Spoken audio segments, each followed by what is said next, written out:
aksidente po sila. Pinakita pa nga po sa amin yung daan madulas po yung daan nagsalap, nagpagkan. Malakas po si Papa mga lakad, pinakamalaki niyang kinikita doon, mga 1,000 ganyan. Isang araw? Dahil nga sa nalalapit na ang pasukan ni Mark ay muli ko siyang binisita dito sa kanilang bahay. Kaya lang ay nakakalungkot din dahil hindi ko na nadatnan si Tatay Budoy dito. Walang masamang magkaroon ng makikaibigan, no? Basta piliin mo lang yung magiging kaibigan mo. Kung halimbawa, alam mong matalino ka, pero alam mong mas matalino siya sa'yo, doon ka sumama, no? Kasi may matututunan ka din sa kanya.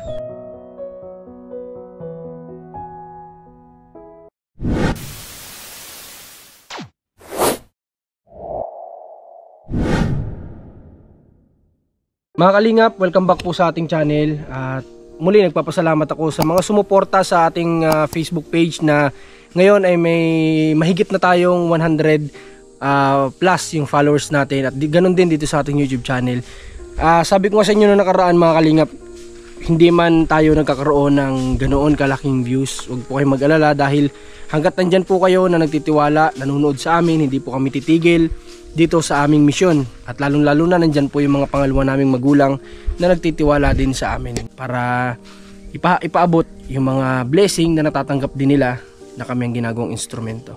So ngayon man dito tayo kala Tatay Budoy. At sa nakita ko dito, parang tingnan natin, parang walang tao. Ayan po, nakalock yung nila dito. Nakalock yung room. Tapos, ang napansin ko lang na nandito si Mark na parang nasa likod. Tingnan nyo mga kalingap nangyari sa bike ni Tatay Budoy. Oh. Grabe. Sira oh. Napansin po namin to kanina ay. Sira yung bisikleta. So tanungin natin si Mark nandito sa likod kung ano yung nangyari. Ito pala oh. Nagagamas. Mark. Kamusta ka? Ang gagawa mo? Ayoko na pong iasa kay mama at malapit na pong pagpasukan namin, bukas na po ay. Bukas na yung pasok nyo? Oo nga pala, 22. Bukas na yung pasok ni Mark. So, ano ito, inutos sa'yo ni mama mo? Hindi na po pinutos siya sa akin mama, ginawa ko na lang po at wala naman po kong gawa eh. Ginawa mo na lang? Bakit kailangan daw ba itong linisan? Para malinis ano? Dahil ng isang araw po eh, balik po yung ahas dito. Okay, kaya nililinisan mo? Ayos galing ni Mark para hindi na gawin ni Nanay Glyza. Nasaan pala si Nanay? Bakit sarado yung bahay nyo? Nag-aalok. Dito na tayo, mamaya ka na maggamas. Pamayang pagpatuloy yan. Nasaan na ba si Tatay Budoy ngayon? Nasa Santa Elena po. Umalis na pala si Tatay Budoy mga kalingap. Kailan pa yan? Maghapon pa po. Kahapon umalis? Sa hapon pa. Ano, sa araw? Okay. Mag-ano siya doon? Doon siya magtatrabaho, yung sabi niya sa akin? Opo. Okay, tinupad pala ni Tatay Budoy talaga yung Upo ka dito Mark. Upo tayo. Tinupad na pala talaga ni Tatay Budoy yung yung sabi niya na magtatrabaho siya sa Santa Elena. Talagang ginawa nga talaga ni Tatay Budoy. Pero Mark, ito nakita ko na paano tong bisikleta. Na-slide po yan. Sinong gumamit niyan? Yung mga barkada ko po hiniram po yan kay mama eh. Tapos? Pagbalik ay hiniram nila para mga lakal? Tapos pagbalik ganyan na? Anong sabi ng mga humiram? Aksidente po sila eh. Pinakita pa nga po sa amin yung daan madulas po yung daan nagsalap, nagpagkan, nag-angat daw po yung side wheel. Tapos ganyan na yung nangyari. Sa nakikita ko mga kalingap, alam ito ni Tatay Budoy, hindi? Hindi nga po. Yari tayo kay Tatay Budoy nito, magagalit yun. Galit po talaga yun. Kasi mga kalingap, ito lang yung naibigay natin kay Tatay Budoy na service niya. Iniingat-ingatan po ito ni Tatay Budoy kahit po ganyan lang yung niya. Yung service niya, hindi motor, bisikleta, iniingatan po niya yan, mahal na mahal niya yan. Tapos ngayon makikita niya pag uwi niya kung sakaling umuwi man ganito na. Baliktad nga ang mangyayari po ay. Bakit? Hindi po ko yung nagamit, ako yung magalitan yan. Kayo talaga magagalitan kasi pinahiram nyo. Sa nakikita ko mga kalingap, hindi na ito mapapakinabangan. Kasi wala na naputol na wala na. Kahit ito i-welding, lagyan ng bakal, wala nang tibay ito. Hindi na to kayang bumuhat na mabibigat na Grabe. Pati yung rim niya naliko. Baliko talaga siya Naka-8 na. Grabe, yari tayo niyang kay Tatay Budoy. Magagalit sa inyo yun. Kanino ba nagpaalam yung mga bata? Sa iyo, kay Nanay Glyza? Kailang mama po. Ha? Kailang mama po. Yung Nanay Glyza? Mm. Grabe. Anong sabi ni Nanay Glyza anong pagdating ng mga bata? Nagagalit nga rin po si mama. Ano daw ginawa po nila. Sabi ko di man kayo mamumura niyan. Ako. Ikaw talaga kayo yung magagalitan yan, hindi yung Kami mga bata. at ako. Grabe. Kung ganun.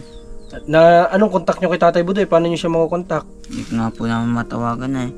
Sabi niya nung isang araw po, makuha daw po siya ng Gcash number tapos yung pangano ng Gcash. Magpapadala siya? Oo, kaso di naman namin alam na nagpapadala pala siya dun. Ay, ganon? Mm. Okay, baka naman kailangan muna ni Tatay Budoy magtrabaho ng ilang araw. Mm.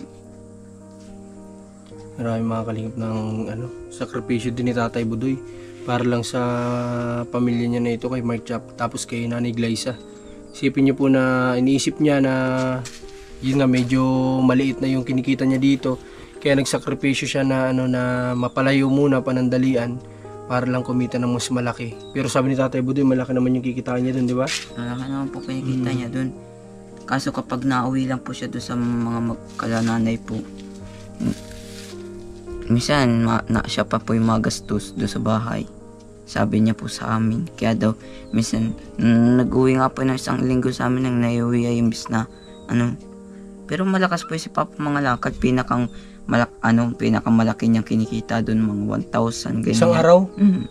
Grabe. Ang laki ng kinikita. Sa totoo lang mga kalingap, nakwento ko ito sa inyo dati, may na-meet kami sa Isabela na matandang babae na ganito rin yung ginagawa kay Tatay Budoy. Kumikita siya ng 700 to 800 pesos kada araw. Ay babae pa po yun. How much more kung si Tatay Budoy yung kikilos ng ganon na maayos yung bayaran. So ang laki. 1,000 pesos a day. Malaking bagay po yun. Malaking pera po yun.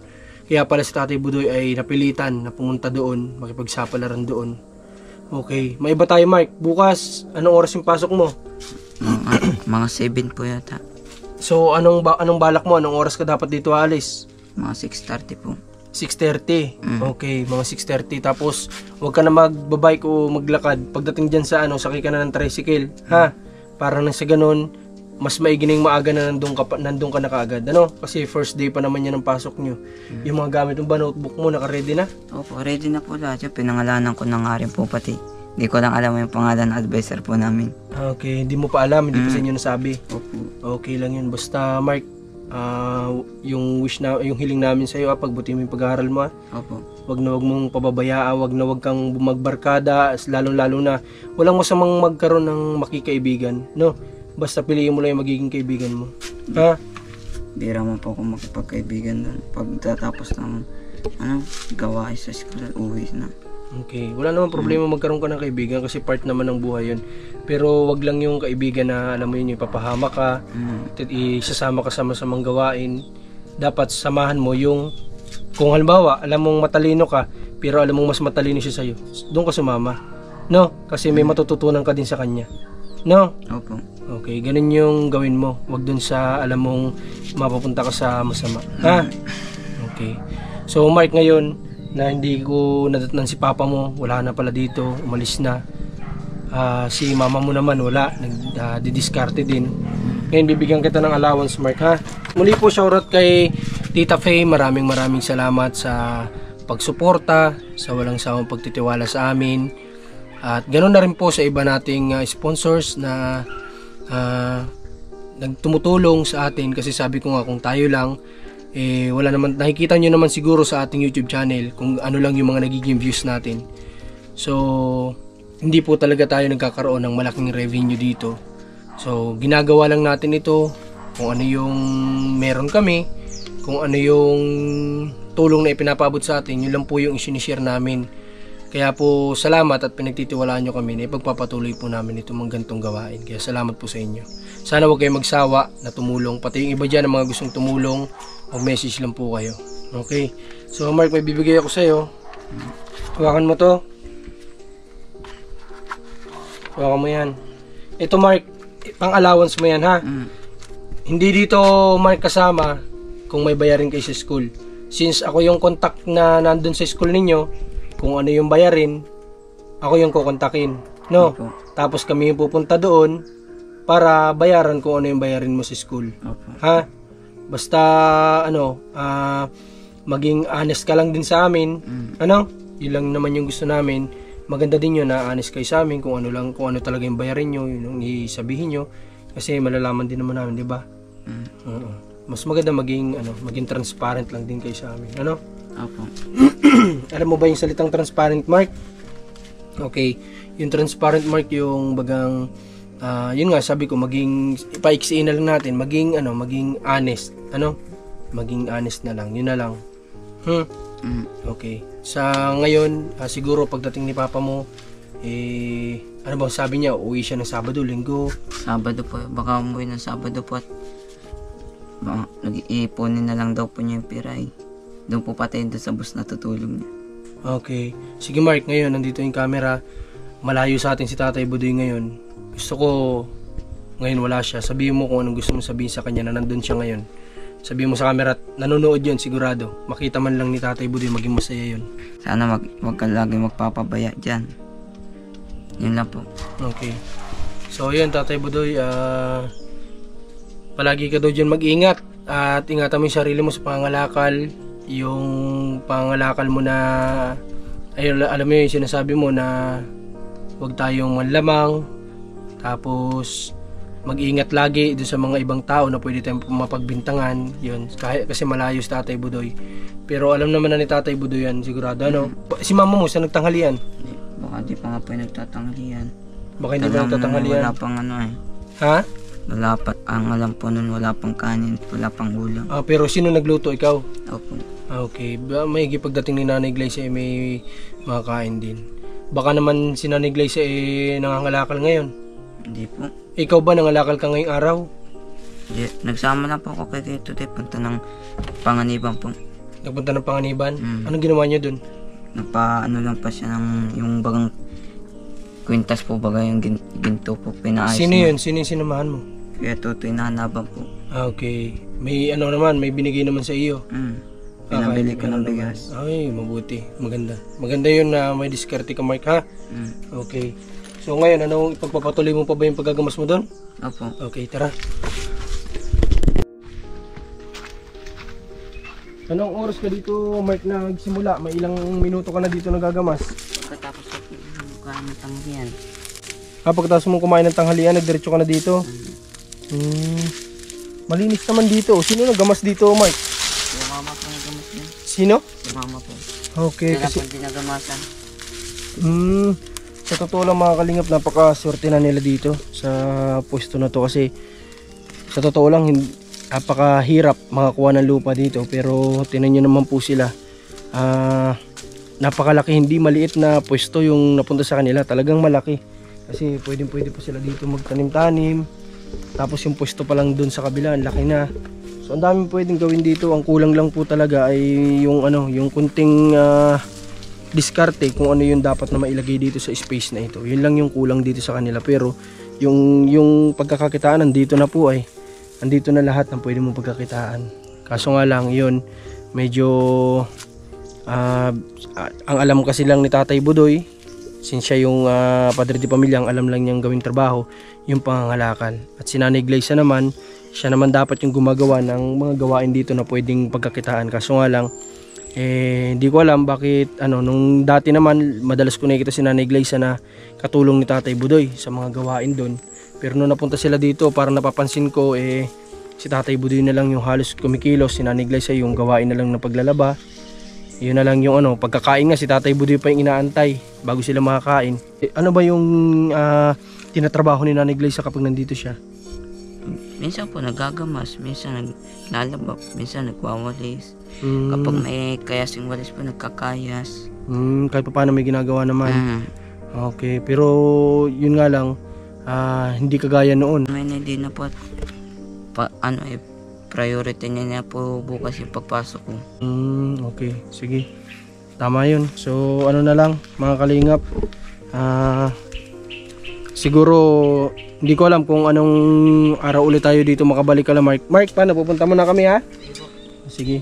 At marami pa din tayong kailangan tulungan ngayon kasi aalis kami bukas. So sulitin natin tong araw na ito hanggat nandito po tayo. At Sa isang araw ay wala na tayong cameraman dahil si Ron ay babalik na po sa sa kanilang lugar para mag-aral.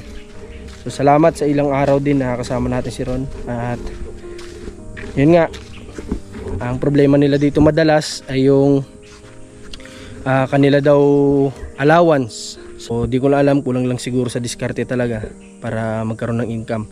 Pero sa totoo lang, sabi ko nga sa inyo, dito na lahat ng pwedeng pagkapirahan sa lugar nila Nanay Glyza na ito. So yun lang mga kalingap, supportan nyo Marcos TV channel at Commander ni Marcos at lahat po ng bumubuo sa Team Kalingap. At muli, shoutout po sa sponsor ni Mark sa pag-aaral kay Tita Faye. Maraming salamat po. God bless.